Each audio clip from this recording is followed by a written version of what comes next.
questions the human mind cannot answer. Out of reach, past all we can see, hear, and touch, beyond all we understand, lies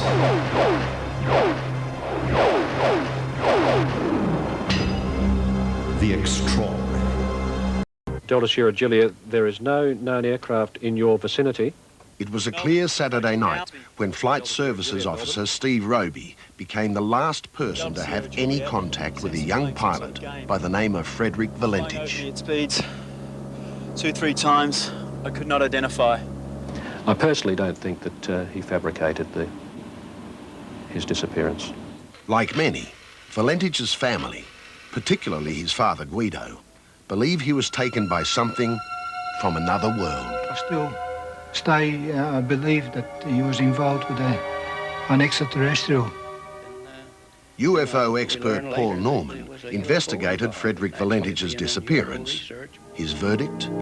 Definitely a close encounter of the first kind. As far as I'm concerned, it was a genuine UFO.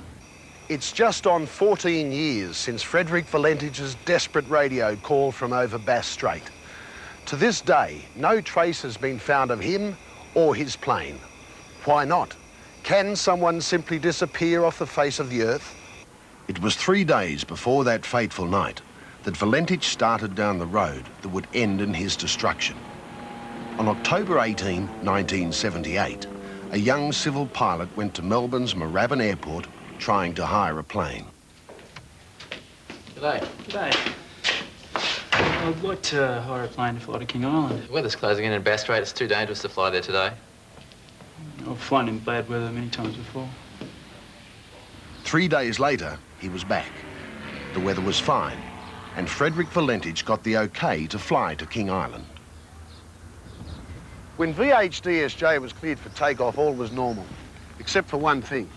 Valentich had not alerted anyone on King Island that he was coming. No one called, so there was no one there to turn on the landing lights. Clear for takeoff, 320, 10 to 15.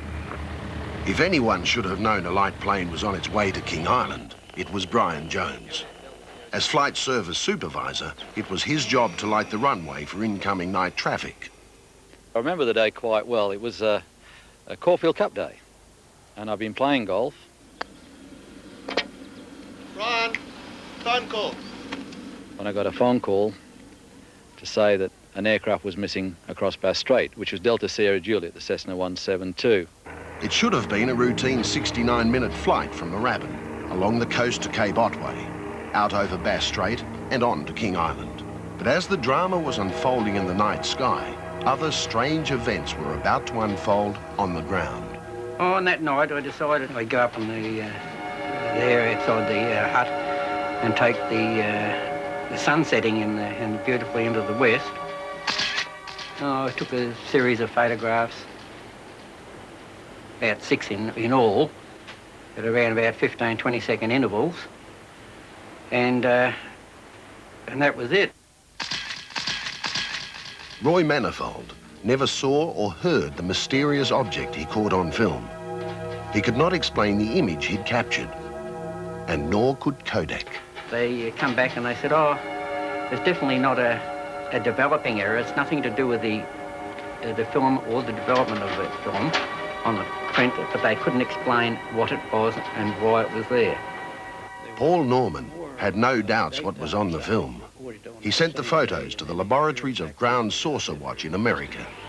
What they discovered was a solid, metallic object about 7 meters in diameter, about 2 kilometers out to sea. It was an unknown object rising from the water, and it had a lot of mist around it, indicating it did come from the water.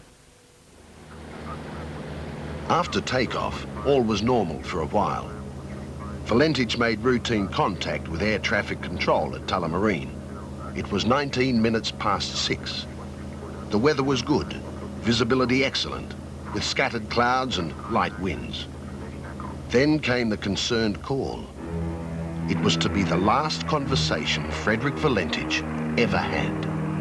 Melbourne Delta Sierra Juliet is not an aircraft, it is...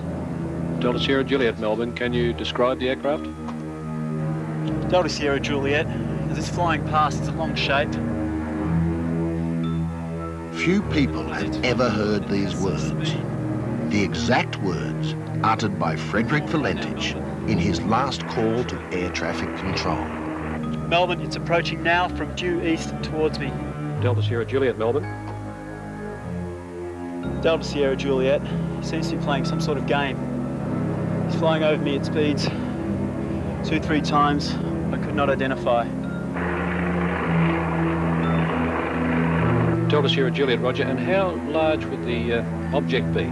Delta Sierra Juliet, Melbourne. It seems like it's stationary. What I'm doing right now is orbiting, and the thing is just orbiting on top of me. On King Island, life was going on as normal. But some did report strange lights in the sky, as did scores of others on the Victorian mainland. There were more daytime sightings reported on that same day in any period of activity I've ever investigated. In my mind, knowing my son, I was sure that he was encountered something very seriously, because he would never go on that radio and compromise his future career as a pilot. It is hovering, and it is not an aircraft. Delta Sierra Juliet. Delta Sierra Juliet, Melbourne. Delta Sierra Juliet, Melbourne.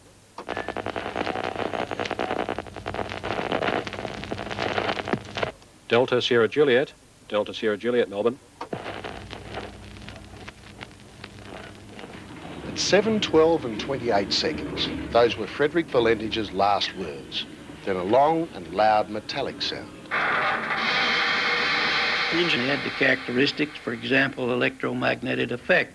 Frederick Valentich was never heard from again. At this moment, he simply vanished. When Brian Jones was finally alerted, it was already too late. A distress phase had been raised on the aircraft, and they wanted me to get out to the airport here, turn on the runway lights and start calling the aeroplane. Delta Sierra Juliet, this is King Island. If you're reading me and cannot transmit, I'll give you the service conditions. The wind is calm.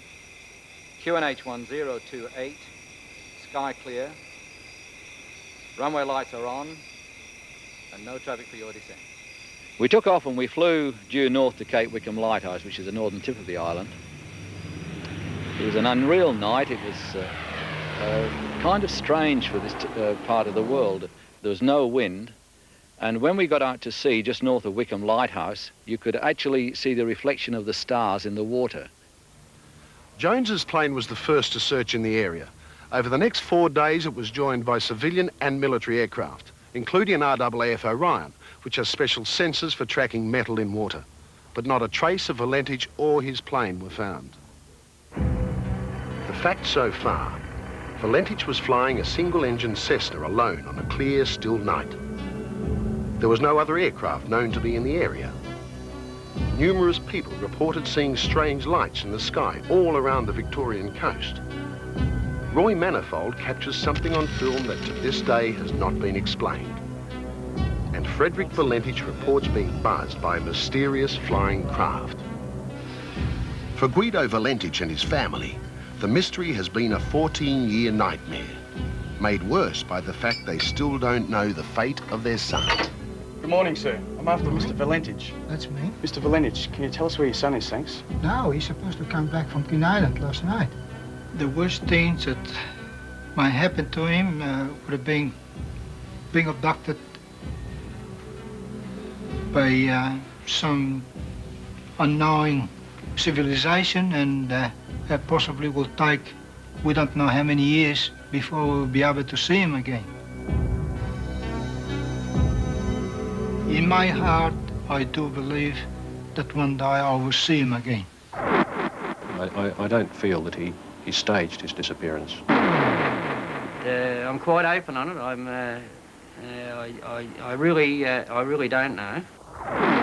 Possibly went on could be a suicide mission. There was a real encounter with an unknown flying object. Valentich's girlfriend Rhonda Rushton had flown with him on every flight except his last. In a strange postscript to this story, Rhonda travelled to this motel for a rendezvous planned before his disappearance. The motel manager claims Rhonda asked for Valentich, and when told he wasn't there, seemed visibly upset. This was 7 days after his last fateful radio call. Isn't he the young lad that went missing over Had she finally come to grips with the fact that his disappearance was not a hoax? To this day, this event remains unexplained, as does the disappearance of Frederick Valentich.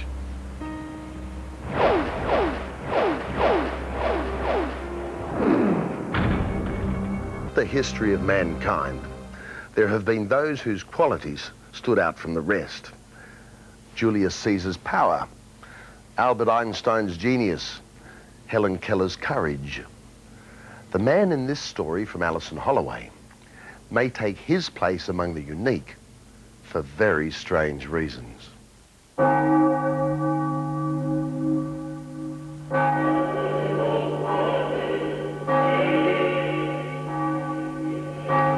For the better part of this century, God was an ill-defined word in the Soviet Union.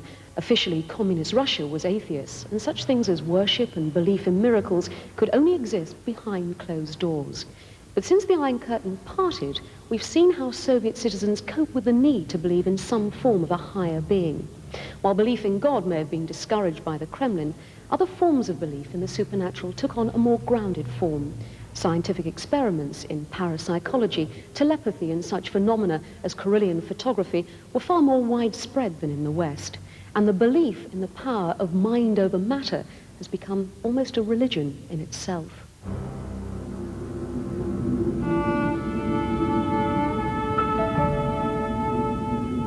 Enter Valery Lavrin Yenko, a man with apparent superhuman power over his own body.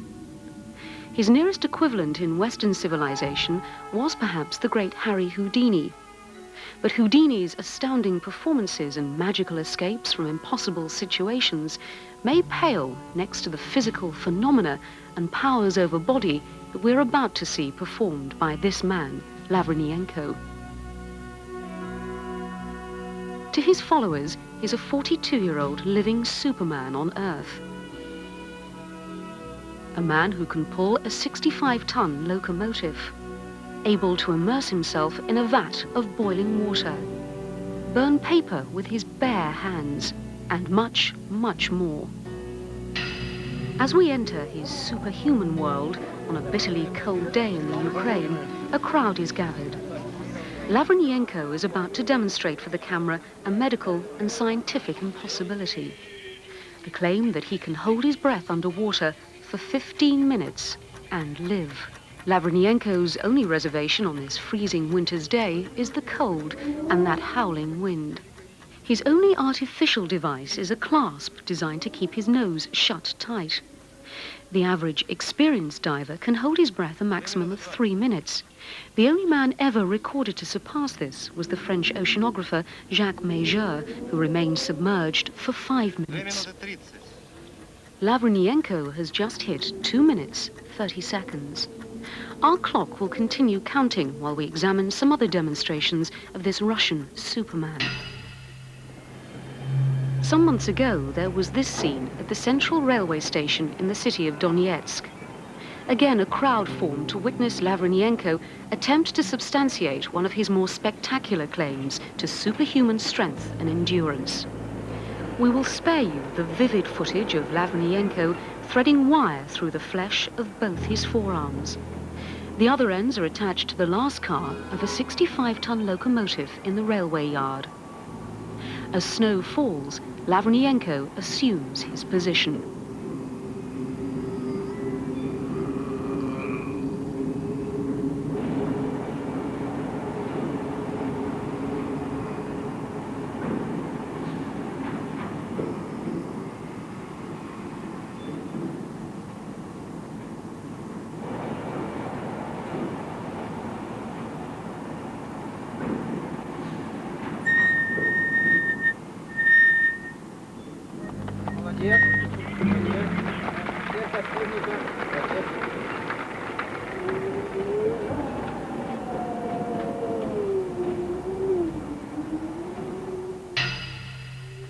At the scene of Lavrin Yenko's underwater experiment, the clock has reached 4 minutes, 30 seconds. At this point, Lavrin Yenko's carbon dioxide level should be critically high. His oxygen almost gone. Anoxic brain damage can occur once oxygen hits zero.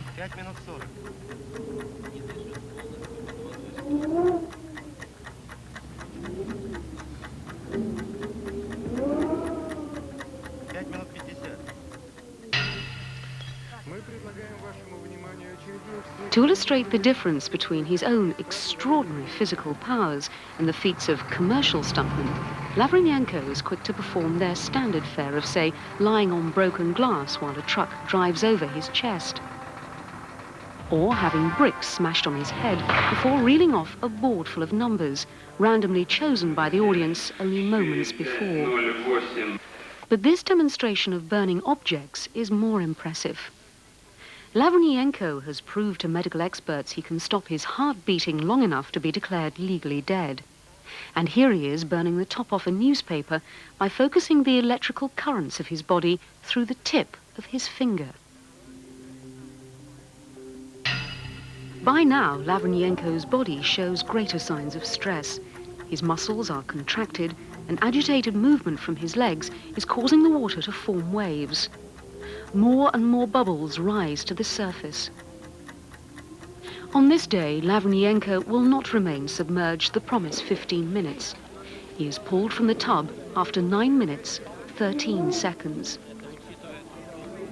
It is, though, 4 minutes, 13 seconds longer than any other human has ever achieved. But just when you thought it was time he got out of the water, there is this. A fire burning below a vat of foaming, boiling water. The temperature has been measured. What Lavrin Yenko does next needs no explanation.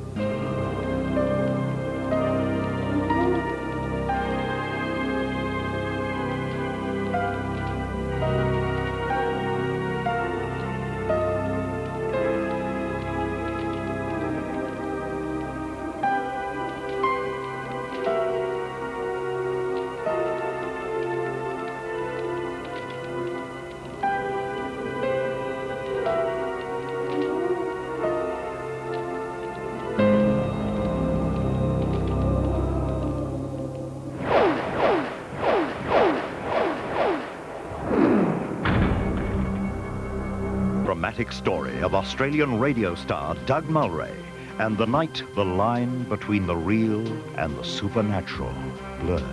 She sort of turned as she moved across the room, but just for 1 or 2 seconds was there before my eyes and then gone.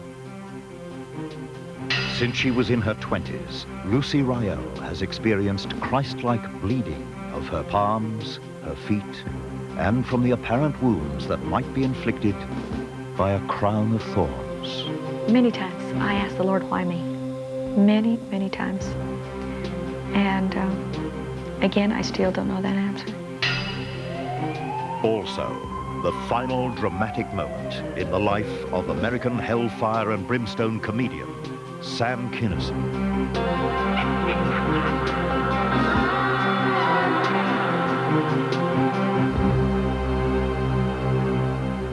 I'd never met Doug Mulwray before. Like most of you, I knew him as a wild and crazy radio voice and the host of that controversial Naughtiest Home Video TV show. You may be familiar with the Doug I'm talking about. Warning, this is an adults-only program. Not, I repeat, not Australia's funniest home video show. Certain scenes and language may offend some wussy girl's blouse and Nancy boy viewers. But the Doug Mulwray we're about to meet is an entirely different one. The story he's going to tell is dramatically different. And at first, he didn't want to tell it. I'm loath to do it because clearly when one discusses the supernatural, the paranormal, one attracts criticism, cynicism, loses friends. But it is a compelling story, and it's something which actually happened to me and in part to a good many other people who still have their wits about them. With our reassurance that we'd take his story seriously, Doug agreed to share with us his personal account of the dramatic events of a Black Friday in 1976. That night, Doug Mulwray was a young radio announcer with Radio 2GO on the New South Wales Central Coast. Throughout this story, you will hear actual recordings from that night. When Black Friday comes, well, it's arrived, and in a big way. We're broadcasting live from the Inn of the Damned at 2GO on a Friday night, Black Friday. I'm Mark Smith here, 13 minutes after 7. Here's Doug Mulwray. The event started to change shape when Romy Warren, the medium we'd invited to participate, started to do some shtick. I think we all became concerned, if not alarmed. I remember Bob Byrne was certainly alarmed when Romy Warren did a thing that she described as transfiguration, if my memory serves me well, where she stood against a door in this candlelit room while we were playing one of our tunes and made, believe it or not, her entire face disappear, become a disc of light. There was a hairline and there was a shoulder line, but there was no face there to speak of at all. And as soon as you realised that she'd somehow, remarkably, caused her face to evaporate from the space that you had recognised as her face moments before, was superimposed a Chinaman. I can remember this as if it were yesterday. And I'm sure the other guys would corroborate this. And I want you, Bob, to come over here and tell us what you saw. I saw a Chinaman's face, and I said to Doug, without any prompting, I said, a Chinaman, I can see a Chinese. But I must admit that I was kind of spooked by the whole thing. There was the face of an ancient Chinaman where her face had been a second before. The Chinese face disappeared. It was replaced by a stream of faces that came and went so quickly that the impression one got was that her face was in some way plastic. It leapt around. At one stage, I remember this distinctly too, there was the face of a huge Indian, American Indian, that eclipsed even her hairline, and she appeared to grow. Her whole body appeared to take on the size of this remarkable Indian man, whoever, whatever he or it was. I was at this point fairly convinced that we were into something considerably larger than we'd originally envisaged. We had tea, we had coffee. I mean, we took a little bit of settling after that experience and then moved into that section of the program we designed, which was the walk outside and upstairs to the upper room, where, according to the information we had from Terry Burke and those people who'd looked for us into Gosford Court records, a woman had been murdered and subsequently appeared to her long vanished husband, the supposed murderer, to appear to him on his second visit to the house and frighten him to death. That was the legend that surrounded the house. When we designed the broadcast, I thought it would be a cute trick. After having had the experiences downstairs with Romy Warren, the aforementioned experiences, I began to wonder about what we would see. We'll find out what happened in just a minute.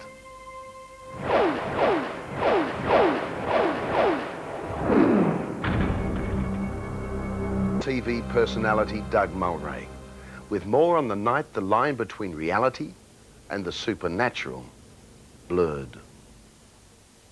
We went up the stairs with a long lead, the two of us. As I say, an outside staircase. The upper room was accessed from an outside staircase. And we got to the top of the stairs and opened the door, and you could see across the water the moonlight through the broken glass pane. And we stood and we waited. I remember noticing an appreciable drop in the ambient temperature of the room. I'd read enough about ghosts and sightings of ghosts to know that this was one of the things people spoke about. I commented on it. I said that maybe we did have some kind of presence here. Romy said definitely. She told me that it was a woman, as I remember, and that if we were just silent for a while, we may be able to see her. I can feel presence. What sort of a presence do you feel? Perhaps the talking interrupted. Is the talking interrupted at all? Yes, can we have just a second's quiet? Just a moment.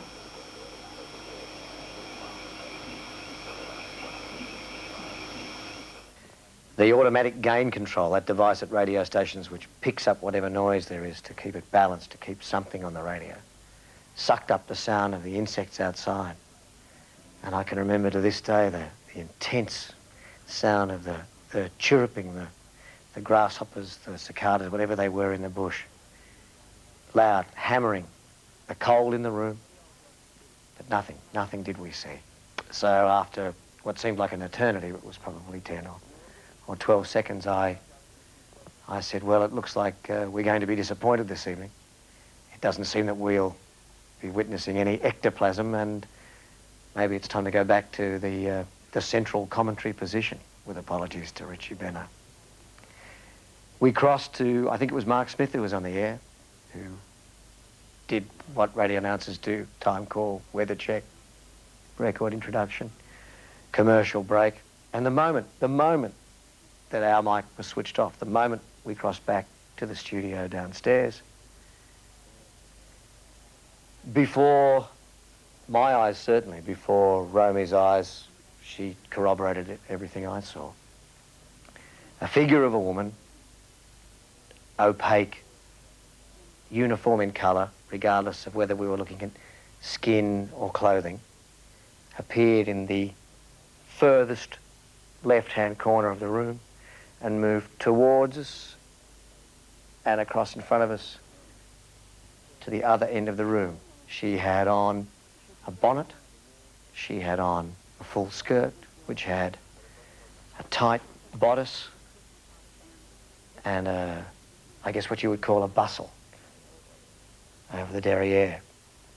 I don't remember her moving her feet. I don't remember her walking per se. I just remember the image, almost like a photographic image of a person who was fluid. I mean, definitely, it was not a static image. She sort of turned as she moved across the room, but just for 1 or 2 seconds was there before my eyes and then gone.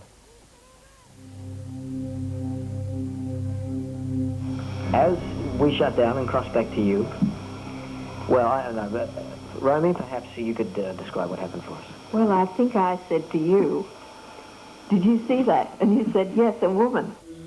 Was Doug Mulwray the only person apart from the medium to see the vision? He may have thought so. Later in the night, when driving back to Gosford, Doug and Romy Warren went into the upstairs room with a microphone and just missed seeing this image. They came back on after a song and described what they've seen, and I thought, whoa, that's exactly what I saw. That's really strange. And she was as mysterious as she was real. And I can see her now as I tell you about the experience, and have no doubt whatsoever that what I saw was what's popularly referred to as a ghost. I still have no idea what it means. There are theories that have been offered, theories I can offer you, but the reality, the single reality that dominates my memory of the experience is this spectre, and it was there and was real, and it confounds everything I believe.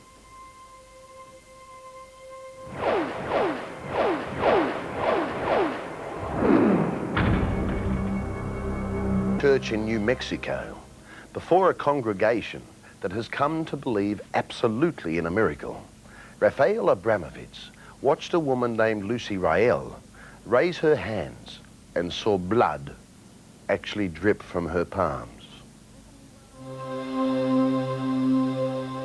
She opens her hands. There's a red spot in each palm. Blood appears and then begins to flow.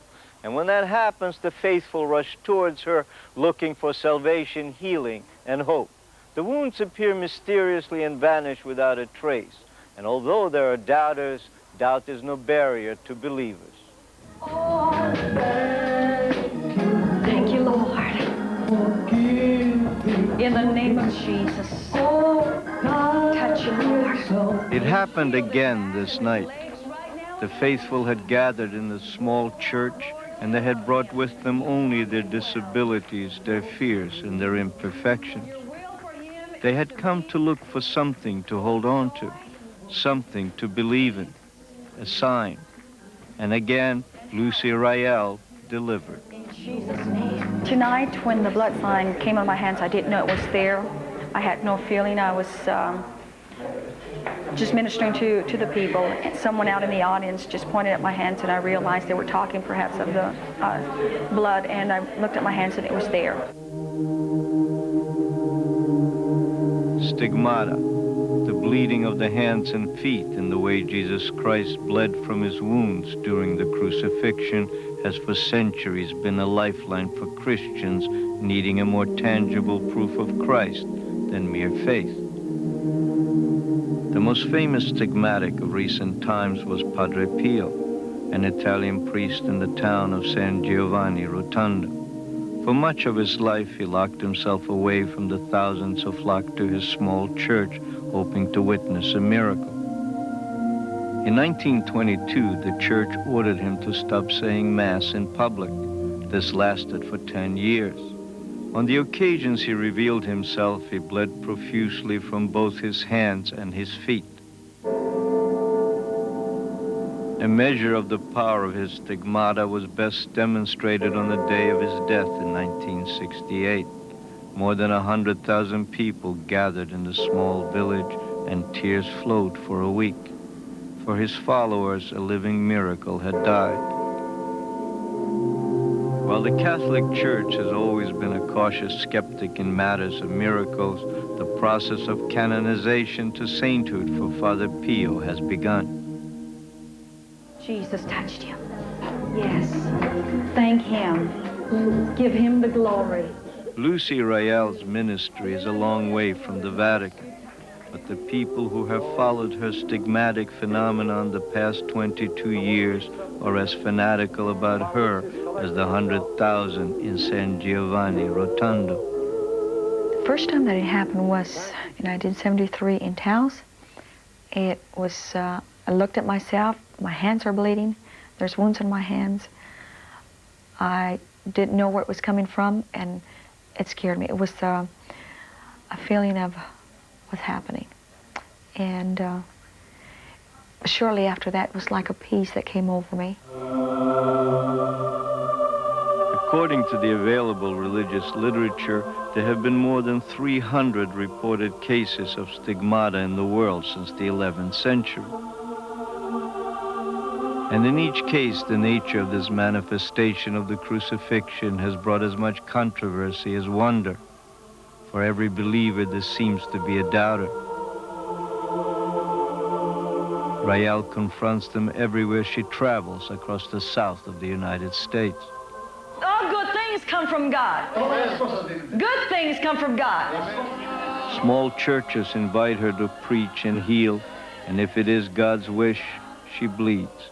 I didn't realize the blood was coming already. Oh, my goodness. I would not stand before a large crowd of people and allow these people to just stand there and look at me and say who knows what.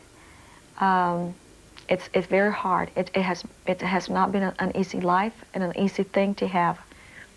And I know that if this was not real, I wouldn't do it. Rael's daughter Angelica travels with her mother from church to church as supporter and helper. Though there was a brief moment when God seemed to have bestowed two miracles on the same family. The signs appeared on her body on one time, and this was when she was like 6 months old. And it happened in her little hands open, and her little feet, and I believe she also got the stripes on her back. The welts on Lucy Rael's back are consistent with other recorded cases of stigmata. They emerge involuntarily like the wounds in the hands and feet, and in about 35 to 45 minutes they are gone. Nowhere on the body does the manifestation leave scars. Though the wounds and bleeding can appear almost any time during worship, Rael says they always appear without fail on Easter and Good Friday. Many times I asked the Lord, why me? Many, many times. And again, I still don't know that answer. Precious Heavenly Father, we just want to thank The requests for Rael to take medical tests are a constant in her life. She usually complies, though after 22 years sees the exercise only as an instrument to turn doubters into believers and therefore bring them closer to her God. Rael says she has no power to save or heal, that the Lord works miracles using her as his vehicle. Her hands, she says, are like any other hands most of the time. So, what accounts for stigmata if everything that seems to happen to Lucy Rael does indeed happen? Psychiatrist Dr. Alfred Kudley. Think about an individual who blushes or blanches. You see how clearly under psychological circumstances the total vascular system in the body is responsive to emotional state of mind.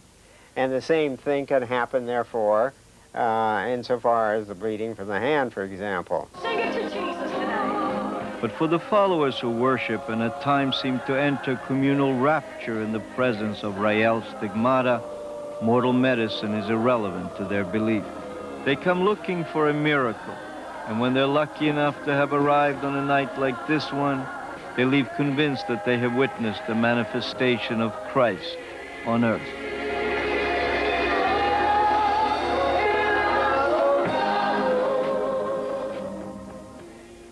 I really don't know about that. I'd like to tell you a story about a guy named Sam Kinison, a one-time minister who became America's most drugged-out, raucous stand-up comic. I was up to my knees in rice paddies with guns and Edwards going up against Charlie, slugging it out with him, while pussies like you were back here partying, putting headbands on, doing drugs, listening to the goddamn Beatle albums. Just before the end of his life, Sam cleaned up his act and got married, only to die the night after his honeymoon at the hands of two drunken kids who ploughed into his car head-on. But the final moment of Sam's life was peaceful. According to the road manager who cradles Sam's head in his hands, the screaming preacher seemed to make peace with some higher being in the very second he passed from this earth. Mahid Khoury recalls the remarkable final moment of Sam Kinison's life. And he stood up for a few seconds, a second, second and a half, and then his knees buckled and we just put him down on the ground. And he kept asking, how come now? I just don't understand it. Why? Why me? Why now? How come? He kept saying it over and over. And Carl, his other friend, was holding his head downwards, and I was on my knees holding him by the hand, cuddling him here and holding his right hand. But he was squeezing it very tightly and kept saying, I don't want to go. Why? How come? Why now? From this moment, Sam Kinison seemed to be in touch with someone,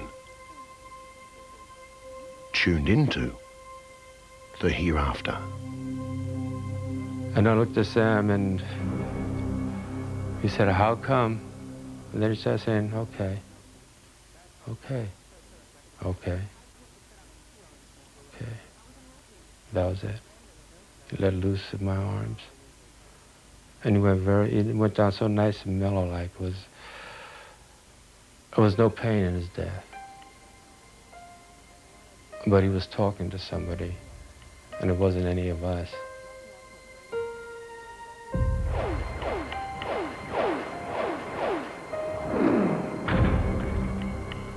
One of the world's best-known movies was High Noon, starring Gary Cooper. Years later, As crowds of media gathered around Cooper's Hollywood house, his dogs howled at the sky at exactly high noon. And at the stroke of high noon, Gary Cooper died. An untold story. Next week. That's it for tonight. Thanks for joining us. Before we go, I'd like to show you something from a story on next week's edition.